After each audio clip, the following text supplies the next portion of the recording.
Hi, guys. Good morning, good afternoon, and good evening, wherever you are.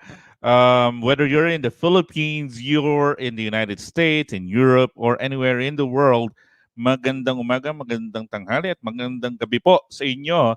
And we are doing a live FB session today with our good friend. He is another trainer. Okay. And I would say na parang yung guest natin for today is one of the few trainers talaga na tiwala ako kasi unang-una matagal ko na siyang kilala and I've seen his work. And then syempre, if you have been following our work or this show, again, by the way, you are watching or listening to the Dog Behind the Human podcast with me, your host, Dog Coach Francis. Okay. So if you've been following the show and then if you've been following my work throughout the years, ang pinopromote natin dito is force-free training, which is a much more friendlier way of training dogs. And yun yung pinopromote natin. And I am proud to say na parang there's actually a change in how dogs are being trained nowadays.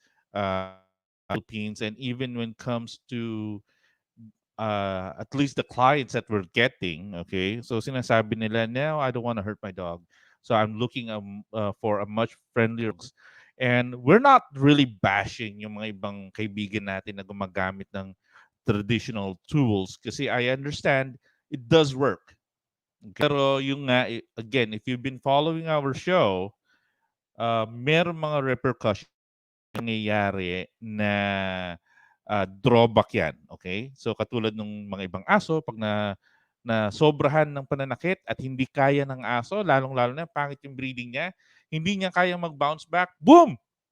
Ano nangyayari?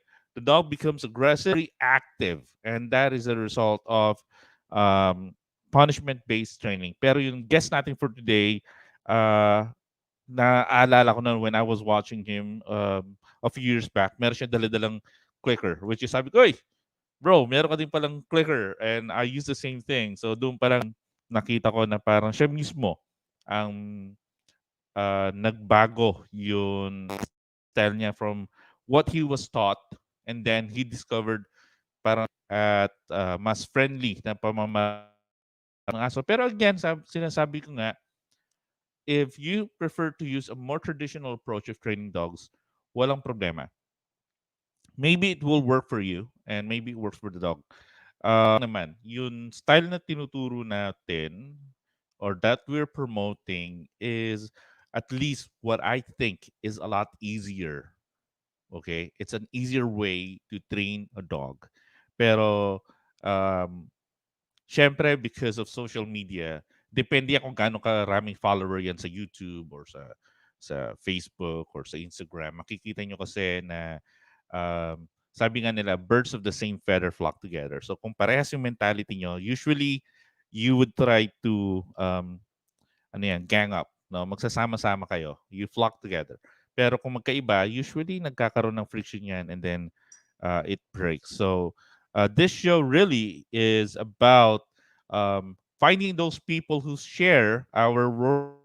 And so far, sa dami ng mga na-interview na rin natin, even though I've been more than a decade now, I'm still learning.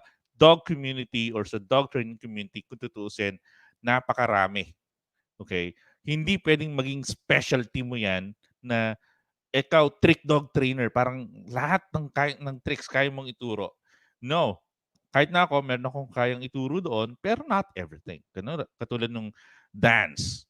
'Di ba? Maybe I have an idea on how to teach it, pero do I teach it? No. Kaya scent work. Ayan. I have an idea, I have training on scent work, pero hindi ako ganun kagaling katulad ng iba.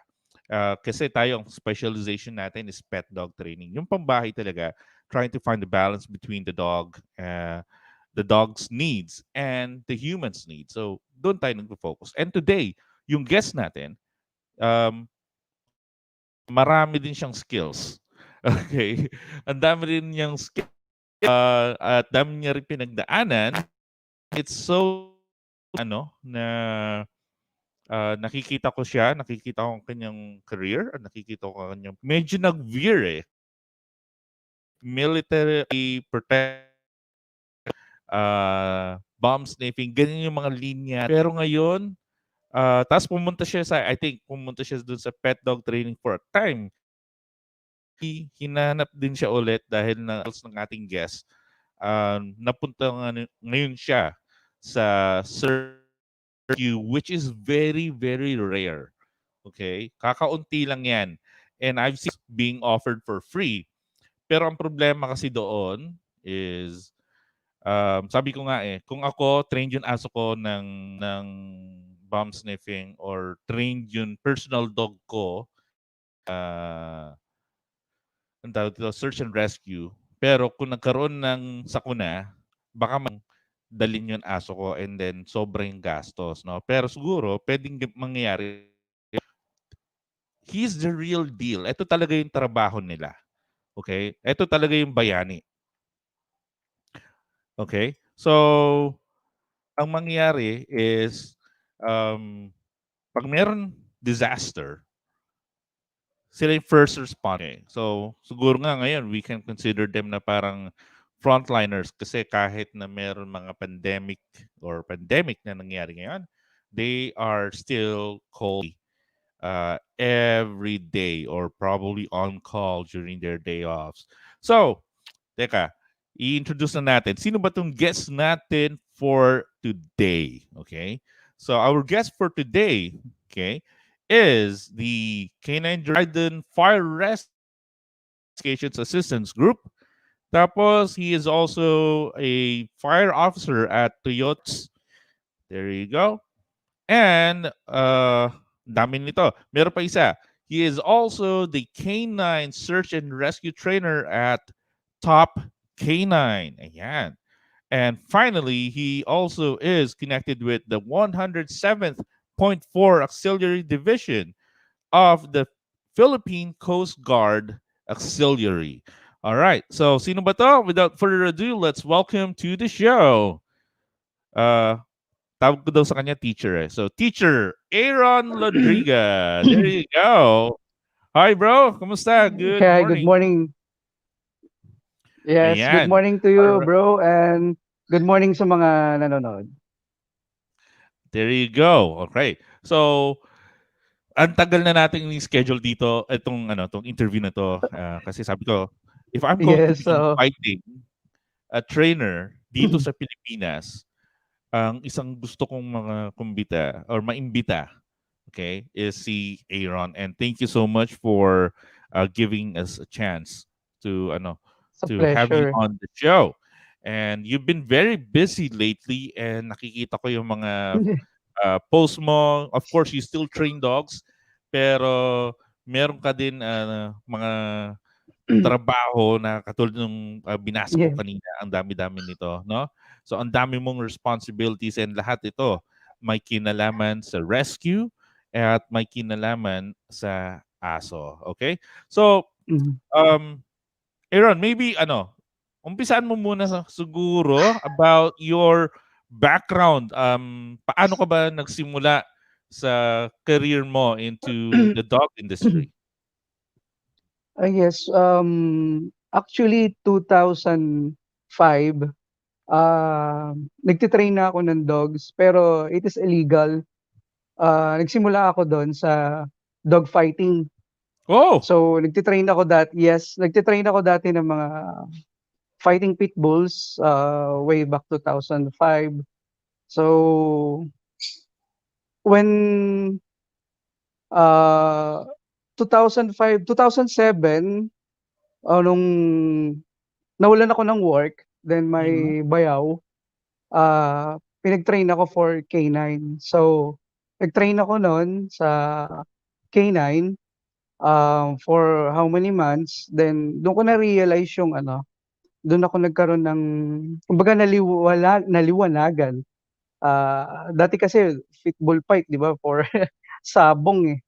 Tapos nung Right. napunta nga ako sa K9, natuto ako do'n, ah, nagpapasalamat ako sa mga trainers ko na naliwanagan ako about sa mga dogs no'n. So, dun na nag-umpisa yung, pagtuturo ko at pagkahilig ko sa pagte-train ng dogs. So, dun siya nag-umpisa talaga.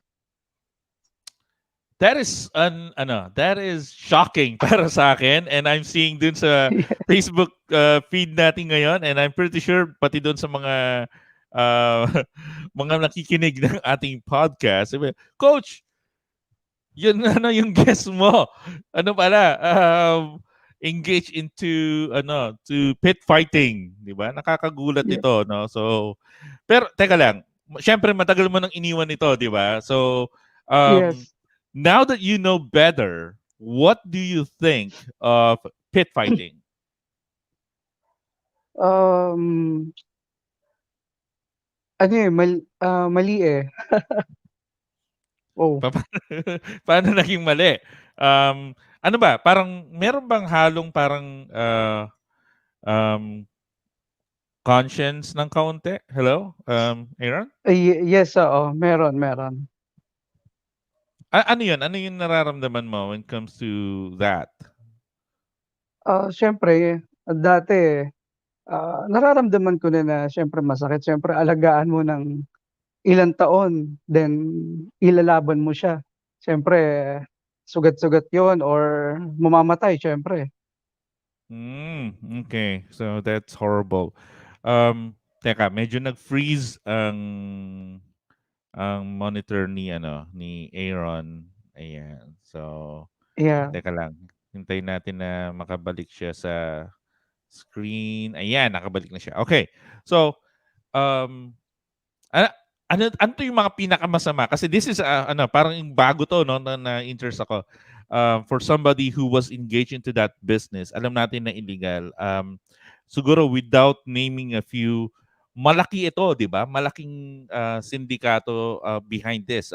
Kasi ako, tumulong din ako sa, yes, sa Laguna pit bulls na rehabilitation, or at least yung sa rescue na yes, nagsisimula pa lang yung organization nila. Okay, so napakalaking organization nito, 'di ba? yes. Bale Meron ka ano bang kasi, insight? may mga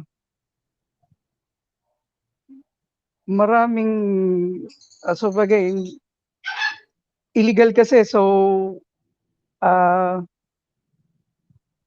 maraming tatamaan tao, eh. Aha, So, aha. iniwanan ko na talaga siya.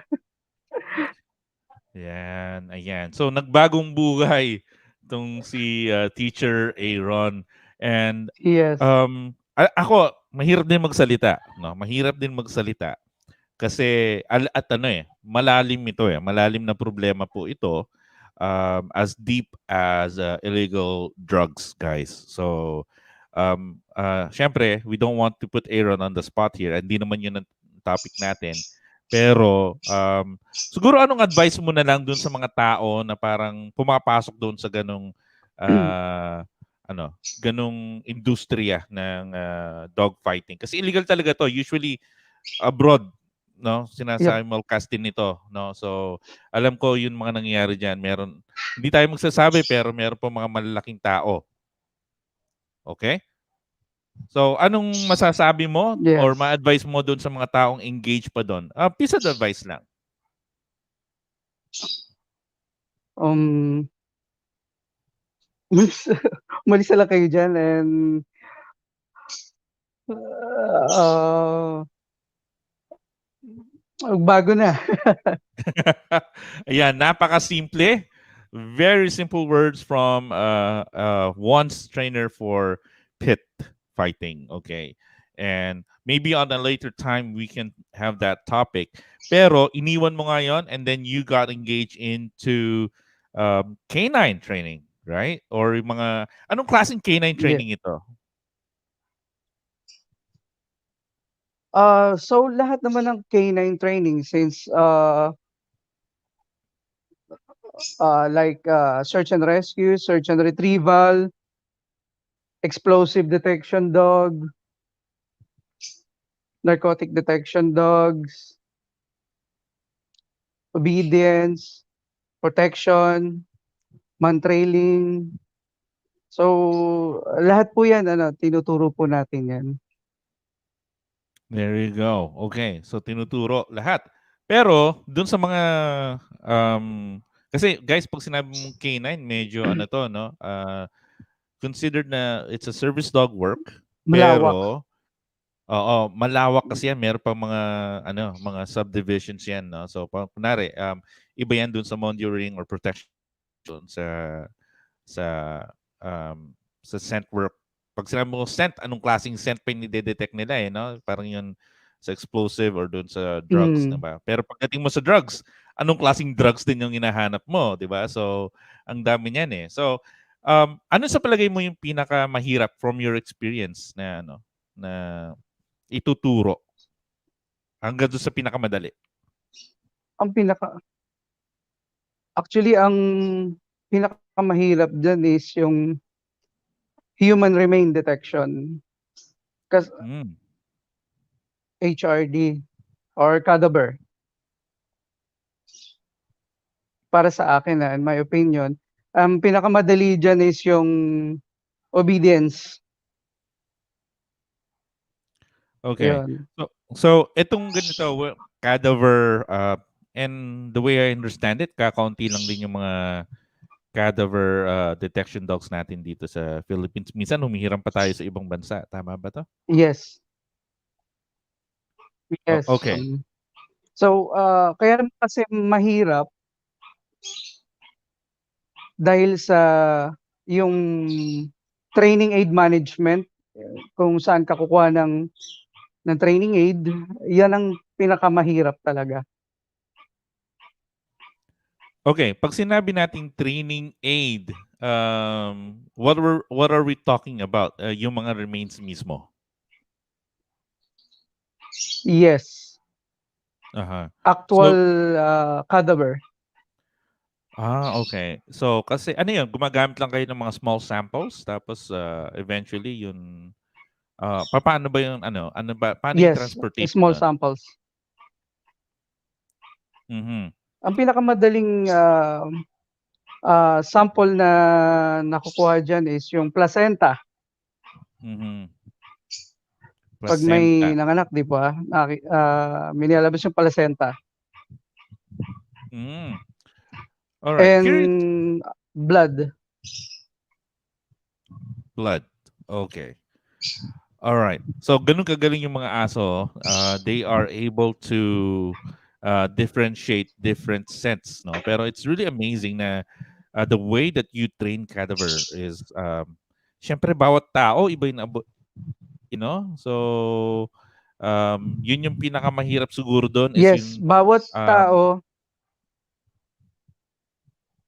may iba't ibang scent, like yung kung African American ka, Asian ka, or white ka, iba rin ang scent niyan.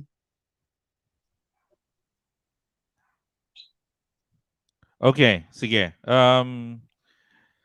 Ang gagawin natin dun sa mga scent na 'yan, okay, it's really interesting, no? Na I'm just trying to really process everything, okay? So, yun doon sa paggamit kunwari African American ka, you're Asian. Ano yun? Na-identify din ba kung Filipino ka or Indonesian or Malaysian? So, hindi naman, bale may konting difference lang 'yan, pero yung the cadaver itself is, isa lang din naman yung ano niyan, eh, yung amoy, depende na lang 'yan kung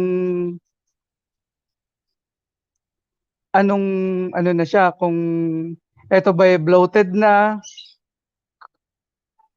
or tuyo na. So, iba iba-iba rin ang amoy niyan. Talaga? Ang galing, So, I never really realized it. And paano yung mga samples na dala-dala nyo? Konti lang ba talaga yon o kailangan medyo marami-marami para ma-detect ng dog? Mas maganda kung marami, eh. Kasi, kumbaga kung halimbawa meron kang training aid na day old. So, iti-train mo siya for day old, then iti-train mo siya for week old or months old or year. Okay, yung So, sinasabi iti-train mo natin na rin yung aso doon. Kaya mahirap. okay. So, yung day old na yon, gaano katagal yung scent o yung tao mismo, yung age niya? Age. Bali, ano mo ng aging yan. Talaga? Wow. Okay. So, guys, if you are still not familiar with how cadaver dogs are being trained, ito, meron tayong professional dito sa ating show, and it's really interesting. So, if you're watching this live, please comment your questions. And kasama natin dito, nanonood si Jeffy Rams. Sabi niya, pa-shout out, idol. I think that's for you. So, or diba? So thank you, Jeffy Rams, and also we have Richard Ops watching from Cayman Island. Wow, thank you so much, all the way from Cayman Island. All right, so we're talking about now doon sa cadaver, and doon pa lang ang dami na palang kailangan na take into consideration. So sinabi ni Aaron, it's about Yes. the age of the person, and then the race, or diba, race, ibig sabihin kung Caucasian siya, kung Asian siya. So iba-iba din pala yung scent niyan. So it's really interesting. And then I would understand na ang mahirap doon hindi yung training itself, pero how do you get all of those samples? Kasi nagdedicate din siya over time eh.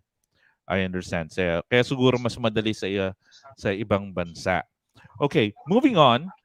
How about yun doon sa ano naman, scent detection ng mga explosives?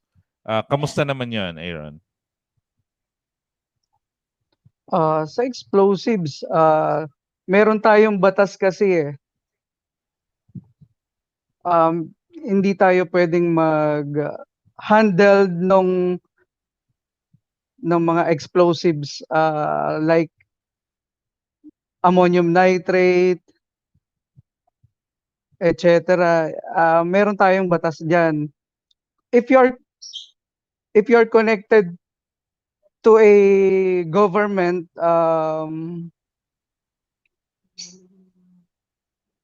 like SOSHA, pwede dun mismo sa area nila. Kasi hindi ka pwedeng magdala niyan. May batas tayo diyan. Hindi ka pwedeng basta-basta handle din 'yan, ang mga explosives. Kung wala kang permit galing SOSHA. So, yung nakikita natin na nagte-train diyan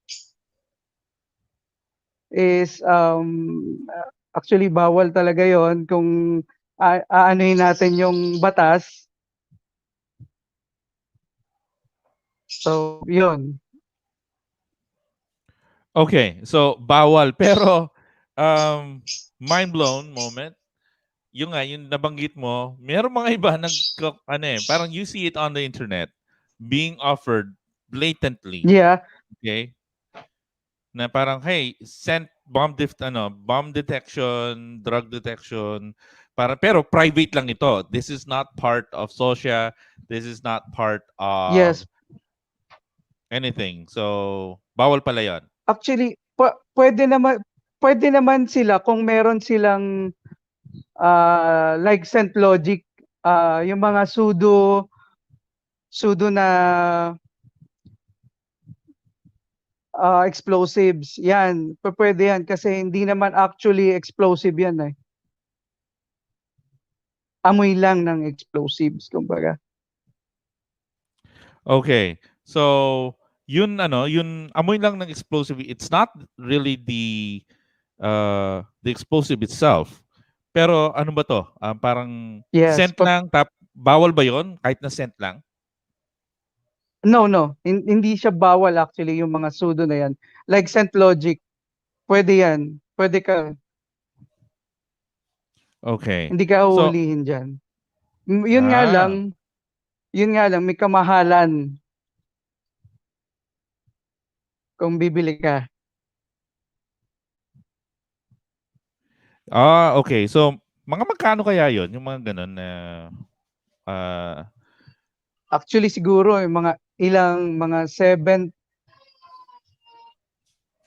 um, training material siguro mga nasa 40 to 50,000 yan. Okay. So, medyo mahal pala nga talaga no, yung ganung klaseng equipment, pero siguro para sa mga pet parents Hmm, natin dito, mas maganda stick na lang kayo doon sa mga mga panyunyo na nawawala or doon sa mga food, 'di ba? Fun scent games na lang tayo para yes. sa ating mga civilians, and then let the Hmm, pros handle that kasi mahirap ng paghinalaan. Lalong-lalo na siguro baka maka-question din ako 'pag tinatanong, "Coach Francis, bakit ka bumibili ng ganyan?"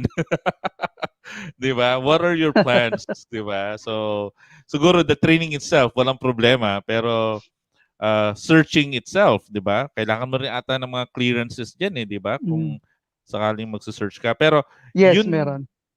okay. So, it's so complicated pala, no? Training ng search and rescue, hindi siya basta-basta.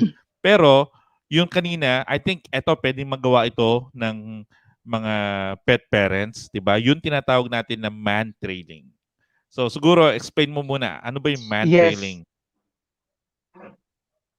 Sa man trailing kasi, yung scent nung tao mismo yung hinahanap nung dog. Halimbawa meron kasi tayong scent na nilalabas, eh, lalo na kung pinagpapawisan tayo. Yung scent na yun, yun yung, ah, aamuyin ng aso at hahanapin ng aso. All right. So that's what you call man trailing. And another thing, yun sinasabi ni Teacher Aaron dito. Alam niyo ba guys, when you're practicing the man trailing na skill ng aso nyo, hindi nila hinahanap yun hindi nila hinahanap yun days old na mga scent na naiwan nyo.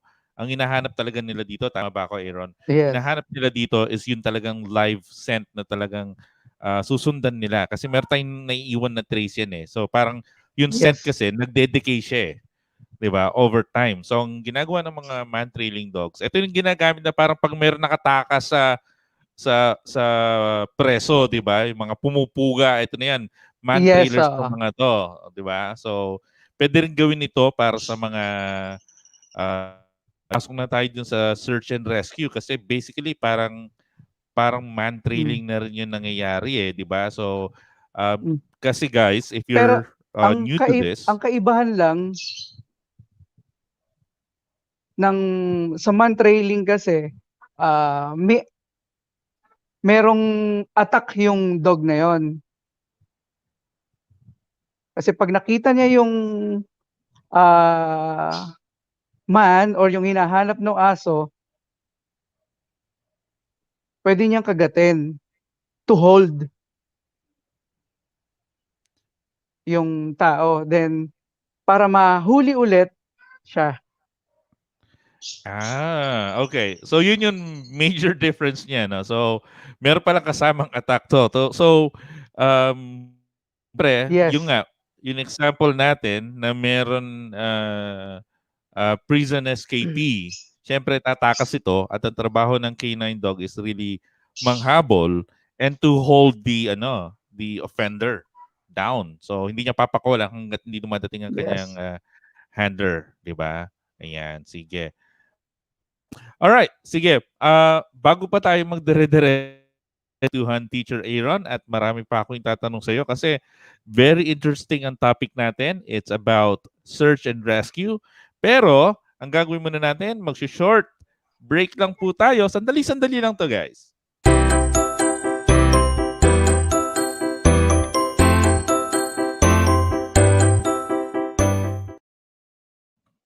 All right, and we are back still with our guest teacher Aaron Rodriga, and ang dami natin natututunan dito, and we are talking about still search and rescue. Okay, so we are our guest again, ang dami niyang ang dami niyang background dito. Canine Director at Poseidon First Rescue and Communication Assistance Group. Tapos, he's also a search and rescue trainer at Top K9, a fire officer at Toyota Auto Parts, and ito yung pinakamabigat, he is a member of the 107.4 Auxiliary Division of the Philippine Coast Guard. So if you're still with us watching through our live streams, tapos, ang mangyayari din, guys, if you're also listening to the podcast, thank you so much for listening to the podcast. Is very much appreciated, and we are growing our community by weekly, and we really, really love it if you can just send us your message on our pages if you have a particular topic na gusto nyong pag-usapan natin. So, okay. So, while we're waiting for our guest, kasi na-disconnect tayo, okay, while we guest, pag-usapan natin, Coach, bakit hindi ka na lang mag-search and rescue? Unang-una, kailangan kasi talaga na oras doon dahil nakafocus tayo sa pet dog training um, pet dogs at home. So, hindi na natin kasi kailangan mo talaga ng oras and preparation and course the training for uh for canine, okay? Military service dog training is really different. Pero wag kayong mag-alala. We are finding how we can also bring a different kind of service dog training here in the Philippines. Pero yun, ang gusto nating focus is not really yun search and rescue. Pero ang focus naman natin is yun medical service dogs and for assistant dogs. Okay? So yun yung mga gusto natin. Iba pa to dun sa therapy assisted animal therapy. Okay? So iba pa yun. In the future and in fact nagsisimula kasi yan do pagbi-breed. So hinintay lang natin. Tingnan natin kung nakabalik na si Teacher Aaron. Okay, nawala pa rin siya. So, guys, greet muna natin siguro habang hinintay natin bumalik si Teacher Aaron. Greet natin yung mga nakikinig. We have on first saying hi again to si Jeffrey Ramos. Sabi niya, thank you from Big Joff the North. Ayan, with love. Thank you, Jeffy. I hope you're still, you are enjoying the show.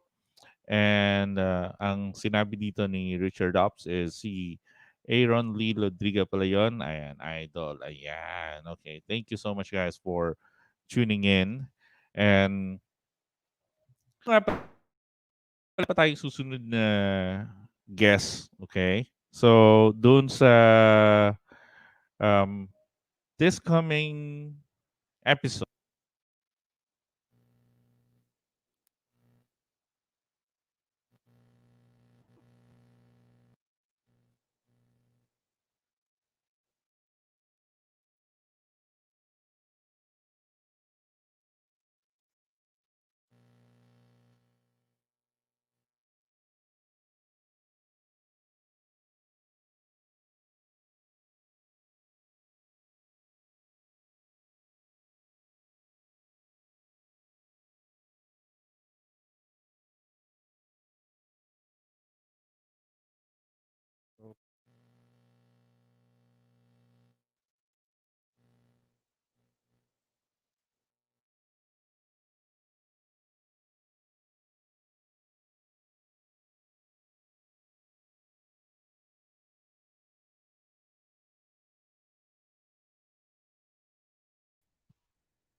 hello? All right, ayan. Okay, Yes, so hello. Medyo Ayan, nawala. nawala yung audios natin, tapos nawala din si Aaron. Mm, So anyway, so going back to the podcast, guys, thank you again for tuning in. Okay, so pinag-uusapan natin kasi kanina yun dun sa search and rescue, tapos yung man trailing, meron bite. Tapos habang inaayos natin yung connection natin kanina, I said something about um, service dog training na ang mangyayari naman is for medical, tapos yes. yun sa para sa mga disabled or doon sa mga ano natin. Ano bang tawag doon sa merong bagong tawag doon eh, yung hindi na disabled eh, 'di ba? Ano bang tawag doon? Differently abled. Ayan, okay. Ayan. So Oo, ang differently nangyari, abled. oo. So yun yung plano ko naman, no. So going forward, yun naman yung gusto ko na pasukin din down in our career. Pero syempre, hindi natin iniiwan yung pet dog training. Okay. So man trailing tapos papasok na dun sa search and rescue. Okay? So dun sa Yes. actual search and rescue, can you give us an insight from a perspective? Ano ba yun search and rescue dog? Search and rescue dog, ginagamit yan po halimbawa sa mga disasters, ang madaling salita, naghahanap ng buhay. So, before that, dapat hindi lang yung aso yung tini-train dun, eh, dapat pati yung handler is dapat, trained. Saan? Trained siya sa dapat marunong siya ng basic CPR, the same time marunong siya ng collapse structure, same time marunong siya talaga sa SAR. So, hindi lang yun yung dapat pag-aralan, pati yung may hawak ng aso o yung handler na tinatawag is dapat trained din sa search and rescue. 'Pag sinabi search and rescue, malawak yan, eh. Yun na nga, dapat marunong ka ng basic CPR, marunong ka ng collapse structure. So, para safety mo na rin, safety ng mga handlers na dapat, eh, may alam din. Hindi lang yung, um, ah, explosive detection dog ka tapos hahawak ka ng search and rescue dog tapos sasabak ka sa operation. So, baka ikaw mismo din is, madisgrasya. Yung safety, kasi hindi basta-basta din ang search and rescue. Dapat marami ka ding alam para sa safety mo rin. So, siyempre yung safety ng aso at sa safety mo rin. So, yun yung mga isa sa Okay. mga dapat pag-aralan.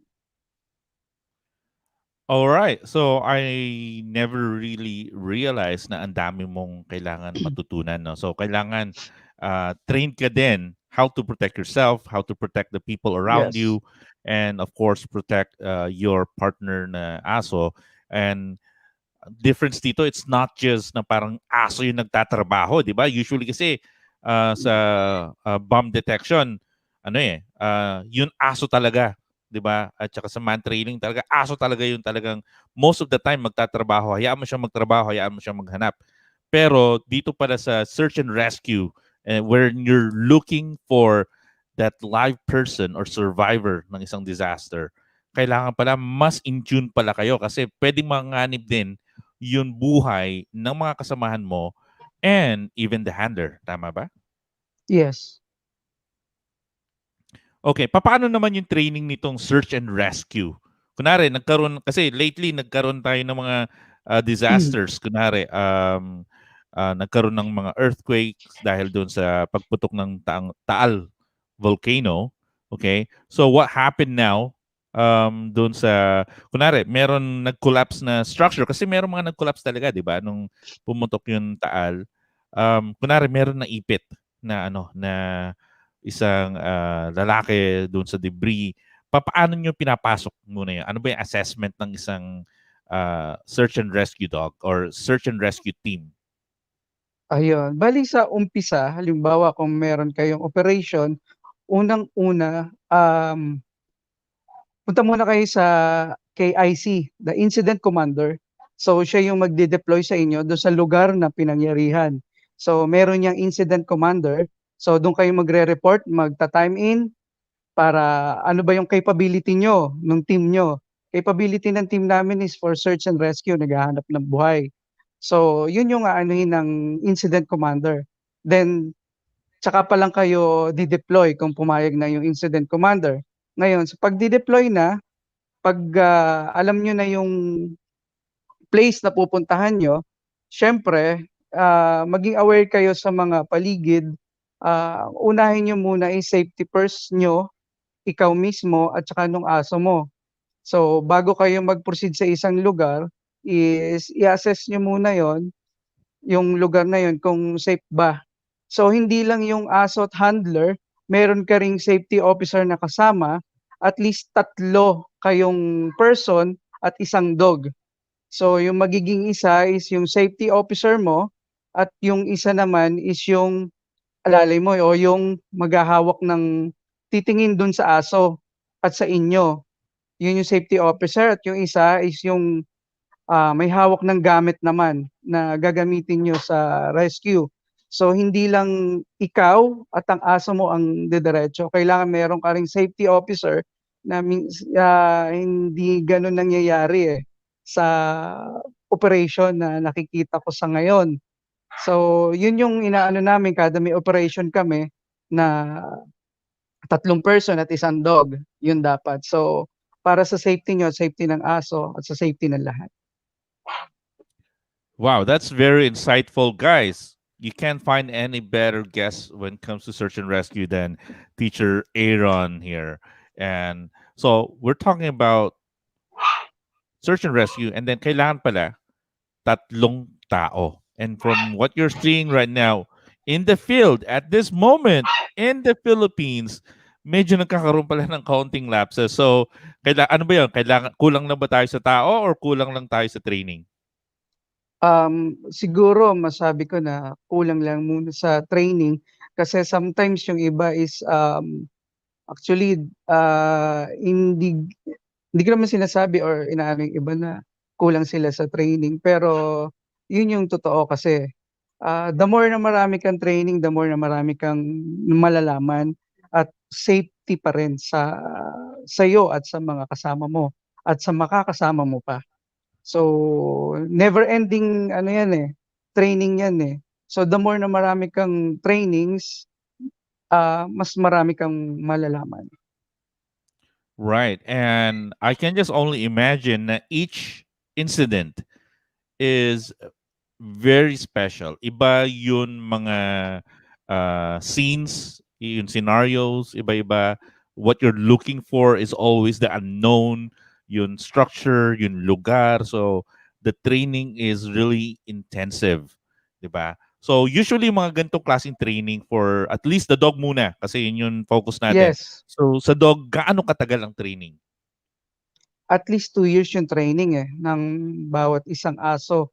So, kasi hindi mo masasabi yung halimbawa 6 months training, is hilaw pa 'yan, eh. At least sa experience ko 2 years. 2 years. Actually itong, meron akong isang cadaver dito, 1 year ko pa lang siyang nate-training pero hanap na 'to nung, I think May 25 yata yun, eh, na merong nalunod dito sa Kalamba na dalawang, teenager na yun, nahanap ng aso natin na cadaver siguro ika 3 days, 2 days yata bago namin nakita yung cadaver dun sa, Laguna Lake. Mm. So, ito masasabi ko, hindi pa actually train na yung dog ko for a year, pero madami pang dapat, i-train para sa kanya pa. Kasi hindi pa gano'n, marami pang mga instances na kailangan niyang i-training pa, mga iba't ibang senaryo na kailangan pa niyang matutunan. So, hindi gano'n talaga kabilis ang training ng isang search and rescue dog and search and retrieval dog. So, nagre-range talaga siya ng mga 2 years bago maging fully trained and actually iba nagce-certify. like sa US sine-certify 'yun, eh, na maging isang search and retrieval or search and rescue dog. So 'yun, trainings and trainings talaga. Aha. Okay. So yun dun sa Siyempre, we're talking about the dog. Iba pa yung training ng handler mismo, di ba? Or the team itself as a Yes, unit. yes. Okay. Iba pa yung sa dogs at iba pa rin yung training nung handler. Kasi mag-ano kayo, eh, kumbaga, team kayo ng dog niyo and team din kayong pupunta sa isang operation. So, dapat, work as a team talaga. There you go. That's very insightful. I love what we're learning from teacher Aaron today on this episode. Again, we are talking about canine search and rescue. Siguro yung susunod kong tanong is, anong aso ang qualified para maging search and rescue dog? Okay? So yun ang sunod na tanong ko. Pero nawala sa line si Teacher Aaron. Hintayin lang natin. Pero in the meantime, kasama ko ngayon sa aking office studio ang aking mga syempre, ang aking pack or ang aking family. Nandito si Serena, nandito si QB, Stark, and Stella. Siguro pakita muna natin sa camera. We'll just edit this out for the podcast. Pero habang hinihintay natin si Teacher Aaron dahil naputol siya. Ayan. So pakita ko lang muna sa aking ayan, nandiyan sa sofa si Stella at saka si QB. Kaya kung minsan nawawala-wala ang ating audio or meron nawawala sa ating feed dahil meron mga aso sa studio, and typically hindi pwede na meron dog sa studio. Pero again, I trust the training of my dogs din naman. Matagal-tagal din natin silang tinrain. Okay? So, ayan. So sana hindi na mawalan ng signal si Teacher Aaron. Siguro, Teacher Aaron, pwede kang lumipat sa mas malapit sa Wi-Fi, o kaya naman kung naka-mobile data ka, siguro sa labas, no? So, para hindi tayo napuputol. Pero anyway, so I think we have Teacher Aaron back on the line. Ayan, thank you. Yes. So, Sorry matagal ang napuputol. training, mga That's all right. We're still really happy and glad that you took time off on your very busy schedule to be on the show. So, we were talking about yung anong klaseng aso, no? Ano ba yung mga usually aso na kailangan? Ano bang breed dito? Kailangan ba kasi meron akong mga natatanggap, meron akong Shih Tzu, gusto kong i-search and rescue yung maghanap yung Shih Tzu ko or yung pug. I want my baby to rescue. So, pwede ba 'yon? Um, bale kung iti-train natin siya ng ano, kasi meron tayong kasabihan na not all dogs can perform that kind of training. So, lahat ng dogs kasi meron tayong assessment kung pupuwede ba siya sa gano'ng training. So, hindi lahat kasi pupuwede. Pero sa breed, gano'n din. Ah, Mag-a-assess pa rin tayo ng dogs or breed kung pupuwede sila. Any breed naman is pupuwede kung papasa dun sa assessment. Halimbawa like, Aspin. So, Aspin actually meron ng Philippine Coast Guard na Aspin na search and rescue. Noon nung hindi ko lang alam ngayon kung nandun pa yung Aspin na yun. So, pupuwede naman kung papasa sila dun sa assessment na puwede sila sa training na yon. Pero most of na dogs na pumapasa sa mga ganitong training is like the Belgian Malinois, German Shepherd, Beagle, Hound Dogs, Jack Russells, um, pero hindi tayo magfo-focus dun sa mga gano'ng breed kasi pupuwede naman yung ibang breed sa ganitong mga search and rescue. So, may assessment lang tayo kung pupuwede ba siya dito. Kasi hindi rin naman lahat ng Belgian Malinois pupuwede sa training ng search and rescue. So, gano'n lang, assessment pa rin do'n sa aso kung pupuwede or kung kaya nila yung gano'ng training. All right, that's really interesting. So, guys, you heard it from a search and rescue canine professional himself.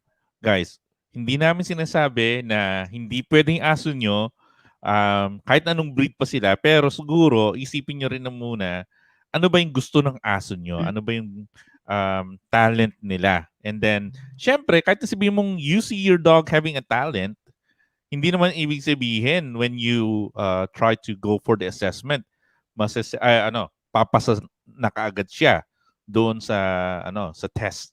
Kasi kailangan meron muna siyang raw talent, meron siyang drive, I think, na kakailanganin. And same thing with most service dog job out there. Kasi Aaron, 'di ba, ang dami nangangarap, gusto Yes, nilang maging service dog ang golden retriever nila, gusto nilang maging service dog yes, yun, Alaskan Malamute nila. The thing is, kanya-kanyang specialization 'yan, and then there are some breeds na mas angat lang ng kaunti, 'di ba? Like the yes, Malinois, like the Labradors or golden retrievers, mas angat lang sila ng konti pero hindi naman lahat papasa.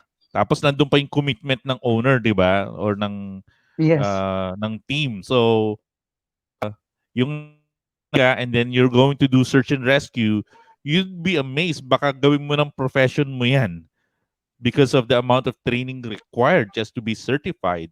Kaya ang sinasabi ko nga is hindi pwedeng hobby-hobby lang ito. Kailangan talaga dedicated ka. And in any yeah. work, okay, for that example is you need a lot of dedication. Okay, we're talking about the dogs, kung ano yung mga kailangan, kung anong breed. Ngayon, does it help if you get it from a really good breeder or itong breeder na to, ito yung specialization niya na binibreed o kahit na sinong na mag-submit ng aso, tignan natin kung papasa. So, papaano ba dun sa breeding standard? Kasi syempre, mas mataas yun, yung chances, di ba? So, what are your thoughts about, mas maganda ba you breed for this work or kahit na sino na lang, basta mag-assessment na lang tayo, ano ba? No, kasama pa rin diyan, yung breed nung aso or yung bloodlines. Kasi hindi din meron kasing mga bloodline na not for working dogs. So, may mga breeder talaga na binreed sila like Belgian Malinois. Merong mga nilabas na Belgian Malinois ngayon na for pet talaga, na hindi gano'n ka-active. So, depende pa rin kasi sa breeder, eh. Actually kung magkakaroon ka ng aso, ang sinasabi nga natin, ano bang gusto mo dun sa aso mo? Ito ba'y for pet or for canine operation or rescue or something? Bago ka magkaroon or mag-purchase ng isang aso, siyempre isipin mo muna kung saan mo ba siya gagamitin, pang-ano ba siya, or kung for pet ba para masaya ka lang o masaya yung family mo or gagamitin mo din 'to sa, makatulong sa bayan natin like, maging search and rescue dog or maging, detection dog na, explosive detection dogs or parerentahan mo siya, something like that, yung mga gano'ng ano. Pero nakaano pa rin diyan yung bloodlines, kasi nandun din sa bloodlines yung, isang factor kasi yan, eh, yung bloodlines na kinukuha din namin or ina-assess din namin, para maging isang working dogs. Aha. And from my understanding, itong mga magagandang or premium bloodlines na to, magaganda rin yung presyo nila, no? So because they try to really hone in or breed into that line of work na talagang they are adept into any scenarios, balanse yung aso, hindi masyado Hmm, aggressive, hindi masyado mayabang, hindi rin naman matatakotin. So bloodline is really, really important. Pero kasi nga I have plans of I have future plans na magbi-breed din. So, um how important is how much weight when it comes to the assessment is um the bloodline of the aso of the dog, okay, or the aso, yan, nabubulol na ako. So um sa trabaho nyo, tsaka ano ba to, kailangan ba, um pwede bang maging, I guess what I'm trying to say is, pwede bang maging pet ang isang SAR dog? Or Ye hindi siya pwedeng maging pet? Kasi sa service dog training for the differently abled, ang classification nila, dapat hindi sila pet. Kasi mag-iiba yung trabaho, mag-iiba yung mentality ng isang medical service dog. So, once you have a medical service dog, hindi siya pet. Okay? So, ano bang perspective nyo sa search and rescue? Ganun din ba? s para sa akin, in my opinion, kung sa search and rescue kasi, iba rin kasi yung sa medical side, eh. So, sa search and rescue, mas maganda kung, ah, puwede mo rin siya i-pet. Kasi parang kung ikaw yung handler niya, buddy-buddy kayo, eh. So, gagamitan mo lang siya ng may time for, paglalaro niyo at may time din para sa operation niyo.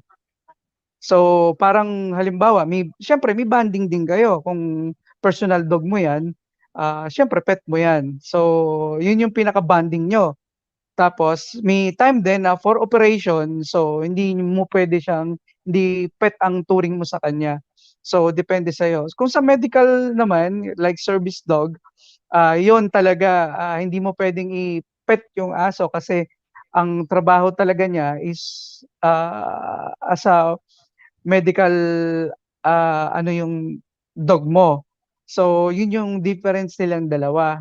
So, actually para sa akin pupuwede rin naman yun kaso yun nga meron kayong, parang level of ano, sa inyong dalawa kung time ba 'to na parang bonding niyo and time para sa trabaho. Pupuwede naman yun. All right, there you go. So it's really a balancing act trying to keep the training. Pero yung nga kailangan alam ng aso yung oras ng trabaho at saka oras ng trabaho ng laro, 'di ba? Yung parang ayoko matutulog lang ako. Pero again, it all boils down dun sa breeding ng aso, how stable the dog is. And yun, Yes, about yes. medical service dogs right now, pero sa medical kasi crucial 'to, eh, hindi mo puwedeng i-distract. Kaya nga Hmm, sinasabi nila, "Guys, yes. 'pag meron medical service dog, nakita kayo sa BGC, huwag niyong ipe-pet. They're not for petting. They are working. The dog is, working, binabantayan niya Hmm, yung patient niya o yung master niya o yung, pet parent niya. Kasi baka merong mangyari dun sa pet parent, ma-distract yung aso, patay, 'di ba?" hmm, yes. Yari tayo doon. So, siyempre, pag search and rescue, I don't think meron naman gustong mag-pet sa nagtatrabahong team, no? Tsaka nandun naman yung mga handlers. So, ay, wag niyo pong i-pet, di ba? So, same thing din naman yung mga aso po na nasa mall. Guys, they are working. Please do not pet them, di ba? Break time siguro nila, no? So, mas maganda yan. Hmm, Okay. Um, well, patapos na tayo dun sa no, sa oras natin. Pero yun dun sa training na lang. Okay? Yun actual training. Um, medyo magiging controversial tayo ng konti. Iba-iba kasi yung style ng pagtuturo. 'Di ba? Ito na yes, yan, the Aaron. Lagi natin methodology. pinag-uusapan. Yes. Oo. Lagi natin pinag-uusapan offline. Hinuli ko talaga to kasi dito, medyo passionate ako dito. Tsaka alam ko, ikaw, meron ka din. Alam ko yung background na pinanggalingan mo, bro. So, at saka alam ko rin yung ginagamit mo na ngayon. Kasi napapanood ko yung mga training mo with your Jack Russell Terrier na na napakagaling talaga sa search and retrieval operations. Nakikita ko kung paano yon naghahanap siya ng mga bagay-bagay. Tapos ang reward niya yung bola, 'di ba? So siguro simulan natin, ano ba yung method na ginagamit mo ikaw personally, kasi merong mga ibang style, eh. So ikaw mismo, ano ba yung ginagamit mo na style sa pagtuturo for our search and rescue dogs? First of all sa search and rescue dog, nagte-train na ako ng pagkapanganak pa lang. Pagkapanganak nila, sine-selective ko na dun kung sino yung pupuwede kong i-train in the future. So, umpisa na ng training yan pagkapanganak nung, puppy, eh. So, ilang days pa lang yan tine-train na yan. So, tine-train ko na sila actually.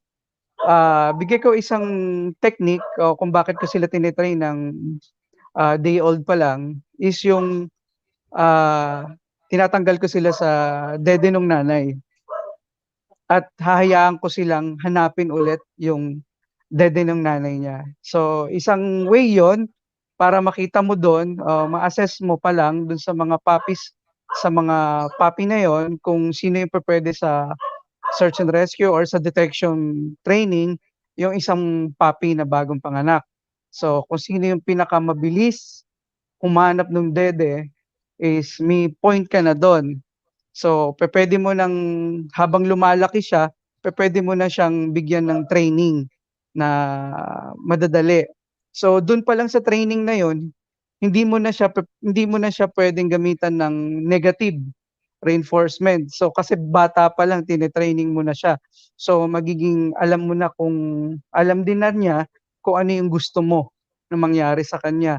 Unlike kung bibigyan ka ng aso na adult na, so siyempre wala kayong bonding nun, sometimes nabibigyan mo siya ng negative, reinforcement sa training kasi siyempre hindi pa kayo bond. Kumbaga ilang araw pa lang kayo or ilang linggo pa lang kayong nagsasama. So, hindi pa kayo talaga bond sa isa't isa. So, yung training ni approach mo, siyempre kung bibigyan mo siya ng puro positive reinforcement, medyo ano 'yan, para sa akin okey 'yan. Bigyan mo ng positive reinforcement, positive siya. So, maraming way ng positive like, bigyan mo ng toys, bigyan mo ng treats, depende kung ano yung gusto nung tine-training mo, eh, kung saan siya masaya. So, bawat trainer kasi titingnan mo kung saan ba masaya 'tong ason 'to, ano ba yung gusto niya. So, susundan mo rin 'yun. So, yun pa nga, isa sa mga method ko is yung pagkapanganak pa lang, tine-train na natin 'yan. So, para in the future mas madali at saka hindi mo na talaga bibigyan niya ng negative reinforcement kasi from puppy pa lang na-train mo na siya hanggang sa lumaki. Unlike sa yung adult na ite-training mo na hindi sa'yo lumaki is, sometimes mabibigyan mo talaga sila ng, negative reinforcement kumbaga. So, yun. Ano ba yung negative reinforcement? Yun yung mga, bibigyan mo siya ng, konting choke or bibigyan mo siya ng medyo mataas na boses, yun yung isa sa mga negative reinforcement. So, sa positive reinforcement naman is yun yung binibigay mo laging masayang, bibigyan mo siya ng treats, bigyan mo siya ng toy, yung sound mo, yung boses mo is laging masaya. So, parang nati-trigger yung ano nila na lalo silang sumasaya at lalo nilang nagugustuhan yung training mo at yung method mo. So, para sa akin is yung, positive reinforcement lagi ang mas magandang approach sa mga dogs. There you go. So even in comes when it comes to training search and rescue dogs or service dogs, kailangan talaga. It's very important that you keep their motivation up and you use a lot of positive reinforcement. Pero syempre, when you're training, kaunting punishment, 'di ba? Yes. Pero very minimal lang ito kasi Minimal ano lang, bang ano ba 'wag yung ano, 'wag lang yung masyadong, nakikita ko sa ah, ibang trainer na medyo may pagka-ano yung negative yung kanilang, pagbibigay ng, punishment. Kumbaga parang punishment na kasi yung iba, eh. So, hindi minsan mas maganda pa rin yung positive, eh, kasi mas natututo yung aso at saka mas masaya yung aso. So kung masaya yung aso, mas nai-imprint sa mind nila na ganito yung gagawin nila. Unlike sa negative kasi, parang nako-confuse sila eh kung bakit mo sila binibigyan ng negative reinforcement. So mas maganda pa rin talaga yung positive kasi mas nai-intact sa mind nila or nai-imprint sa mind nila yung gusto mong mangyari in a positive way. Mhm. Siyempre nandun yung risk na parang, okay, meron kang magandang bloodline na aso tapos ite-train mo ng ganitong klaseng trabaho na they will be searching for cadaver, they'll be searching for illegal explosives or illegal drugs, 'di ba? So, pag nasobrahan mo na yung punishment, takot na sila, hindi na nila gagawin 'yon or parang ano na sila, they're much more concerned about how to keep myself safe from being punished kaysa mag-focus sila doon sa hinahanap nila, 'di ba? So, ganun 'yon. Meron ka Mm. na ba na experience na parang dumating sa yung aso from another team or another trainer na parang, teka, Yes. parang medyo nasira tong aso sayang. Yes, merong ano tinatawag naming, avoidance. Nagkakaroon sila ng avoidance. So, sa search pa lang makikita mo or 'pag hawak mo pa lang ng aso, kumbaga kapag stranger ka binigay sa'yo, parang halimbawa isa na yung ano, pagbahag ng buntot, 'di ba? Pagbaba ng buntot niya. So, yun isa na yun parang takot siya sa environment. So, medyo mahirap i-backtrack yun, eh. Yun yung pinakamahirap gawin sa mga trainers, yung backtracking para mawala yung avoidance ng isang aso. Actually umaabot yan ng ilang months para mawala yung avoidance niya. So, yun yung pinakamahirap, yung backtracking sa pagtuturo. Ayan. And speaking of pagtuturo, bigyan ko kayo ng trivia. Alam nyo ba, nalaman ko pa lang before going on to the show na si Teacher Aaron dito, okay, ay dating computer teacher sa elementary and high school. How cool is that, di ba? So from a computer teacher and now, search and rescue, uh, ang ano parang different sides, 'di ba? So instead ng mga bata, mga aso, tsaka syempre mga training na rin ng tao. Okay? Yes. Um ayan. Medyo ano, minute ko lang sandali si Aaron kasi meron pala siyang mga avian dyan sa bahay. Avian ibig sabihin yung mga ibon. Alam niyo gusto ko rin actually alam ba Aaron, gusto ko magturo din ng tricks, okay, sa mga parrots. Dito sa Pilipinas, I think mahihirapan ako magkaroon ng hawk eh. Pero sa ibang bansa, hawk ang ginagamit nila. Ang galing, no? Pero yung nga, ng positive reinforcement, hindi masyadong punishment. Kasi paano mo naman ipapunish yung hawk, di ba?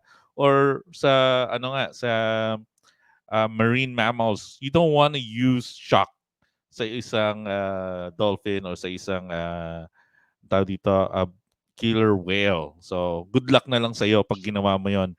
And meron din mga ibang aso, pag ginamitan mo ng punishment, kunwari na sobrahan ng choke, tama Aaron, nagagalit sa so, di na di ba? Okay. All right. Siguro, final words, Aaron. Well, you're still training pet dogs, di ba? Yes, I'm still, training, pet dogs. Okay. Pero nagbi-breed ka din ba ng Jack Russell? Yes, I'm also a breeder ng Jack Russells. 'Yan. Ayan. So, kung meron ka interested sa Jack Russell Terrier, ito. So, meron ng lineage yung aso niya. Proven na matatalino to kasi hindi naman pwedeng basta-bastang aso na lang ang ipapasok mo sa search and rescue. Pero siguro anong comment mo muna dun sa mga ibang breeders natin diyan na backyard breeder na wala naman talagang anong comment mo doon as a fellow breeder yourself, Aaron? So, ang important, ito lang masasabi ko sa'tin na kung gusto niyo magkaroon ng dogs or pets, ano ba gusto niyo sa kanila? Yun muna yung unang isipin niyo, ano bang gusto niyo sa kanila? Ano bang gusto niyong gawin? So, yun una agad yung questions. Hindi yung ano, meron akong aso dito, binili ko for parang 1 year old pa lang, is ibi-breed ko na, or first hit pa lang bini-breed na agad. Tapos pagka nanganak is, bebenta na agad. So, sa amin kasi, hindi ko tina-tolerate yung mga gano'ng ano, ah, breeding, kasi nasisira yung bloodlines ng mga dogs. So, katulad ko ngayon, isa akong breeder, bini-breed ko lang sila kung, ah, bini-breed ko sila, ini-improve ko yung bloodline nila. Kasi kung hindi mo i-improve 'yun, breed ka lang ng breed, anong saysay nung breeding mo, 'di ba? Kaya ka nga nag-breed is because to improve your breeding, to improve the dogs, kung anong capabilities na puwede mong gawin dun sa aso na breeding mo. So 'yun yung mga isa sa mga dapat, iniisip natin lagi. Anong gusto mo sa dogs mo, anong balak mo sa dog mo. Pero wag naman sana yung, ah breed ka lang ng breed is for money. So, dapat, if you're a true breeder, improve mo yung breeding stocks mo. So, yun yung, para sa akin, in my opinion.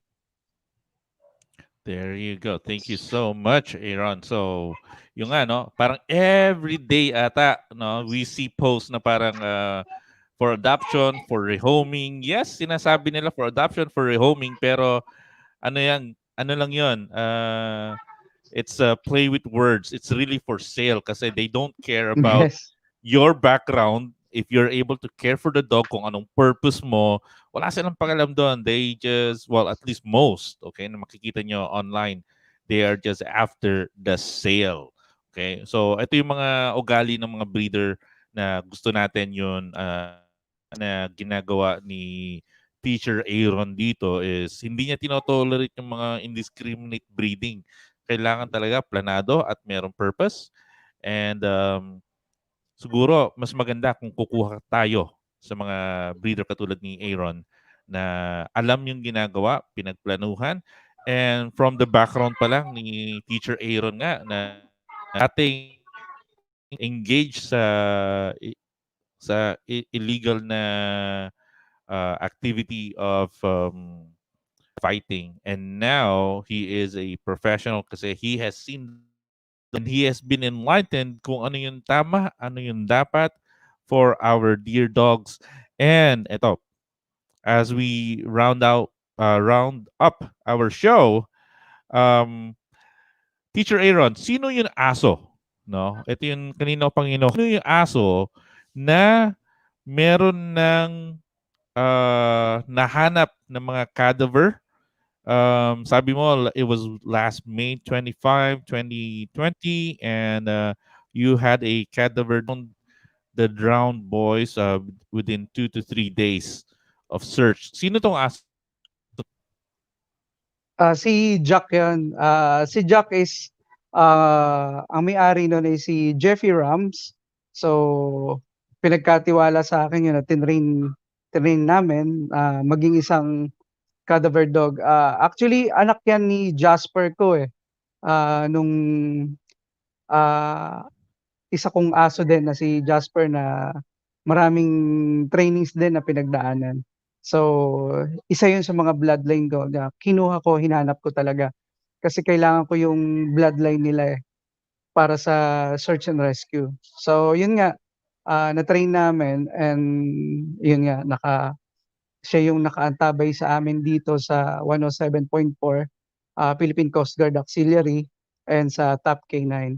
So, nakaantabay lang yung si Jack dito for in case na merong search and retrieval. Specialty niya is, HRD, human remains. So, mapagkakatiwalaan natin si Jack, doon. Kasi dun nga sa siya din yung kasama natin na last year sa nawawalang piloto at saka yung bumagsak na Cessna plane sa Aurora. Siya din yung ano, kasama namin do'n, kasama ko do'n na nag-search and retrieval sa Aurora. And eto pa nga, yung nito lang taon na 'to, yung nalunod na 2 babae sa Kalamba. Ah, Ayun, 2 babae siya na teenager na nalunod. So, yun, nahanap din ng ating, canine dog na si Jack. So, yun, malaking tulong din yon dito sa Region 4A na ambag kami sa bayan ng Kalamba. babae pala. Okay, I thought it was boys. Yes, Okay. All right. So, congratulations and well done to Jeffrey Rams. Siya pala yung original na pet parent, pero that's a good breeding and training on your part then, teacher Aaron. And it's nice to know na meron palang mga aso na mapapagkatiwalaan na hero dog, considered na hero dog. I understand and it's really unfortunate na we lost 2 lives na nalunod doon sa incident na yon. Pero it's nice to know na may mapapagkatiwalaan who can search the bodies or the remains at maibalik sa kanilang pamilya. So, and thank you for and continued service. And what you're doing, Aaron, is really quite noble. Ang laki. And this is a big redeeming factor for you when you started your career doing illegal activity, dog fighting ring. And now you're actually helping the community and dedicating your life, your career doing this, and then also improving the breeding stock for our Jack Russell Terrier. Should I need a Jack Russell, ayan, siguro ikaw yung una kong hahanapin na teacher Aaron. And ako, believe ako sa Jack Russell because they are fully capable dogs and whatever you throw at them. Huwag nyo lang mamaliitin dahil mali talaga. They're very, very smart. Okay, so let's wrap this up. Teacher Aaron, how can they get in touch with you? Okay, teka. Balik natin si Teacher Aaron. Okay. Teacher Aaron, how can they get in touch with you? You can in touch with my Facebook account, Aaron Lee Lodriga. You can message me anytime. All right. So hanapin nyo lang ang kanyang Aaron Lee Lodriga if you have questions for him or if you're interested probably to ask kung meron siyang available na litter for his Jack Russell, or maybe you're interested in having your dog assessed for search and rescue. Again, and medyo tumatahol na yung mga dog ni teacher. So again, teacher, maraming salamat po sa sa pagtanggap ng aming imbitasyon sa show. Pero meron ako isang huling katanungan, okay? Ang pangalan ng show kasi The Human. Okay?